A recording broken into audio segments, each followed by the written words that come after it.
नमस्कार, हिमाचल समाचार में आपका स्वागत है। आज के मुख्य समाचार।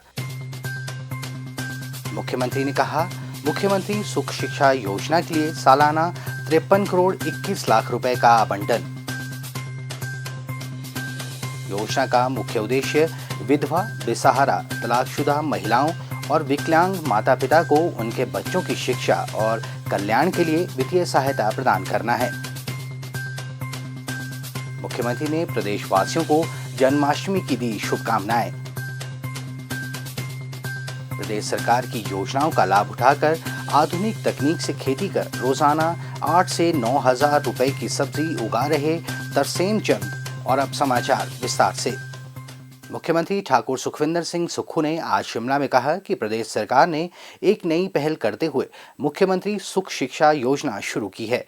इस योजना का मुख्य उद्देश्य विधवा, बेसहारा, तलाकशुदा महिलाओं और विकलांग माता पिता को उनके बच्चों की शिक्षा और कल्याण के लिए वित्तीय सहायता प्रदान करना है। उन्होंने कहा कि प्रदेश सरकार इस योजना के लिए सालाना 53 करोड़ 21 लाख रुपए की धनराशि आवंटित करेगी। उन्होंने कहा कि योजना का मुख्य उद्देश्य 2 विशिष्ट आयु समूहों को सहायता प्रदान करना है। इस योजना के अंतर्गत पात्र महिलाओं और विकलांग माता पिता को 18 वर्ष से कम आयु के बच्चों की शिक्षा, स्वास्थ्य और पोषण संबंधी खर्चों को पूरा करने के लिए 1000 रुपए का मासिक अनुदान प्रदान किया जाएगा। इसके अतिरिक्त स्नातक, स्नातकोत्तर, डिप्लोमा या व्यावसायिक पाठ्यक्रमों में प्रवेश पाने वाले बच्चों को ट्यूशन और छात्रावास का खर्च वहन करने के लिए भी सरकार वित्तीय सहायता प्रदान करेगी। मुख्यमंत्री ने कहा कि शैक्षणिक और वित्तीय संसाधनों की कमी के कारण विधवा और परित्यक्त महिलाओं को अपने बच्चों का पालन पोषण करने में बहुत कठिन चुनौतियों का सामना करना पड़ता है। ये महिलाएं विशेष रूप से कमजोर हैं और उन्हें खुद का अस्तित्व बनाए रखने व अपने बच्चों की शिक्षा सुनिश्चित करने के लिए आवश्यक नैतिक और वित्तीय सहायता की कमी है। इस योजना का उद्देश्य पारिवारिक स्तर पर बाल संरक्षण को सुदृढ़ कर बाल शोषण, तस्करी, बाल विवाह और मादक पदार्थों के दुरुपयोग जैसे मुद्दों को रोकना है।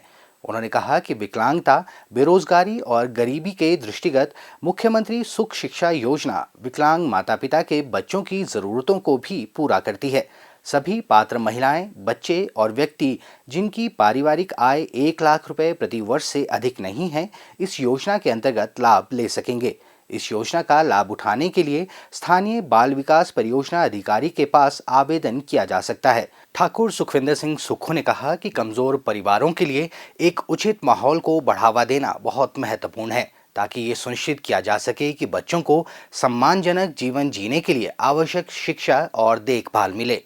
उन्होंने कहा कि प्रदेश सरकार ने सत्ता में आते ही पहले दिन से ही वंचित वर्गों को सशक्त बनाने को प्राथमिकता दी है और उन्हें समर्थन देने के लिए कई पहल शुरू की गई हैं।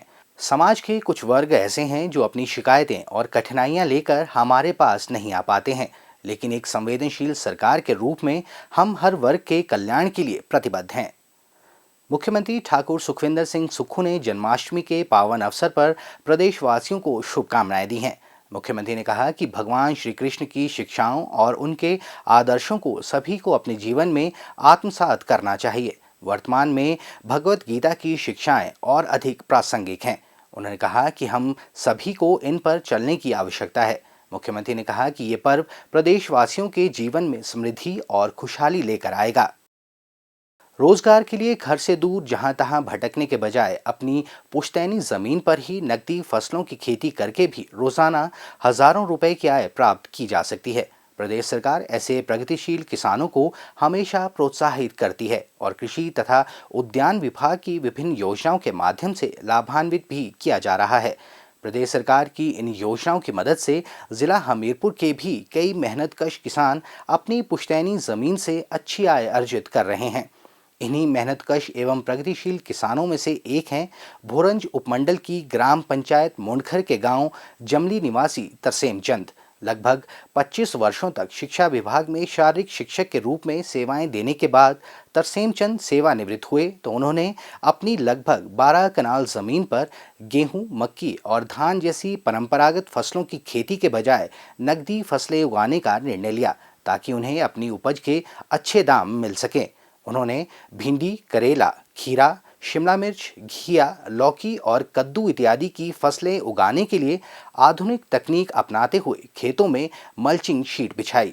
प्रदेश सरकार की योजनाओं से तरसेम चंद की जमीन सोना उगलने लगी। अब वे रोजाना 8 से 9 हजार रुपए की सब्जी स्थानीय बाजारों में पहुंचा रहे हैं। उन्हें घर के पास ही अपनी उपज के अच्छे दाम मिल रहे हैं। तरसेम चंद आज सभी के लिए प्रेरणा स्रोत बन गए हैं। पारंपरिक फसलें जो हैं जैसे धान की है, इसकी मक्की की है, कोई और फसलें हैं, तो उनमें इतनी ज़्यादा इनकम नहीं होती कि हम लोग अपने बलबूते पे उसको कर सकें, या जब लेबर लगाएंगे तो धान मक्की से इतनी पैदावार नहीं होती कि उससे लेबर का खर्च निकल सके। तो सबसे पहले हमने ये सोचा कि क्यों ना सब्जी की ही खेती की जाए, जिसका अनुभव पहले से था, हमें बुजुर्ग हमें सिखाया करते थे। तो हमने भिंडी की खेती सबसे पहले शुरू की। तो हमने सारा जितना भी ये 12 कनाल का एरिया है, 15 कनाल का, तो इसमें हमने ड्रिप सेट की और उसके बाद मल्चिंग शीट पर जो भी हमने सब्जी लगाई हुई, जहाँ भी आप देख रहे हैं, हर चीज़ हर जगह मल्चिंग शीट लगी हुई है। उससे हमारी लाखों रुपए की बचत हुई, क्योंकि साल में हम 2-3 फसलें लेते हैं, तो मल्चिंग जब लगाते हैं तो हमें एक्स्ट्रा खर्चा नहीं पड़ता कोई मजदूरी का। उसके बाद जैसे हमने ये खीरे की फसल लगाई थी, पहले एक क्विंटल 20 केजी का उत्पादन डेली होता था, तो हम बाज़ार में ले जाया करते थे, उसमें वहाँ बेचते थे, तो हमें आसानी से 20, 22 और 25 रुपये का रेट मिलता था, जिससे हमने आमदनी का बड़ा सुधार हुआ। उसके बाद हमने इसके साथ ही हमने लौकी की फसल लगाई थी, जो कि कम से कम हमें 60 केजी पर डे निकलती थी। उसके साथ ही हमने कद्दू का फसल लगाया, वो भी ड्रिप पे है, लौकी भी ड्रिप पे है, तो कद्दू हमारा 40 और 45 केजी पर डे आया करता है। इस सब को लगा करके 8-9 हज़ार रुपये पर डे हमारी इनकम है। दूसरों को भी रोज़गार दे रहे हैं, हमें भी अच्छी इनकम इसकी हो रही है।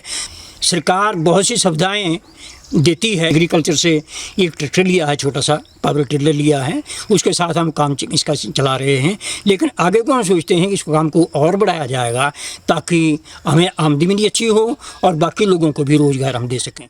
हिमाचल समाचार देखने के लिए सब्सक्राइब करें यूट्यूब चैनल हिमाचल समाचार, लाइक करें Facebook page information and public relations department Himachal Pradesh और CMO हिमाचल।